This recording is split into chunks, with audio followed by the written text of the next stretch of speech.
Bagsak sa kamay ng mga otoridad ang isang 31 anyos na lalaki na kinilalang si Charles matapos makuhanan ng tinatayang 4.59 milyon na halaga ng pinaghihinalaang shabu sa isang bypass operation sa barangay Ibabang Iyam, Lucena City noong gabi ng Mayo 1. Ayon kay Police Lieutenant Colonel Ryan Hernandez, hepe ng Lucena City, nakuha mula sa sospek ang humigit kumulang 225 gramo ng droga na nakasilid sa 6 na plastic bag at isang sachet.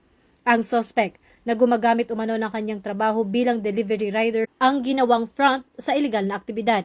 Tinagurian siyang high-value individual na posibleng may koneksyon sa isang sindikato ng droga. Ayon sa pamunuan, ang tagumpay ng operasyon ay hindi lamang nasusukat sa dami ng nakumpiskang kontrabando, kundi sa dami ng buhay na nailigtas mula sa panganib ng iligal na droga.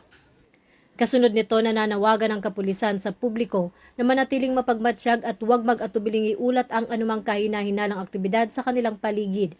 Binigyang din ng mga otoridad na ang kaligtasan ng komunidad ay nakasalalay sa pagkakaisa ng mga mamamayan at ng pulisya upang tuluyang maputol ang supply ng droga sa lalawigan. Sa ngayon, ang suspect ay nasa ilalim na ng kustudiya ng pulisya at naharap sa mabibigat na kasong paglabag sa Republic Act 9165 o ang Comprehensive Dangerous Drugs Act of 2002. Mula rito sa Campo Crame, ako si Patrol Woman Sari Bernales, nagbabalita para sa Police News Network. At ito ang bagong PNP para sa bagong Pilipinas, serbisyong mabilis, tapat at nararamdaman.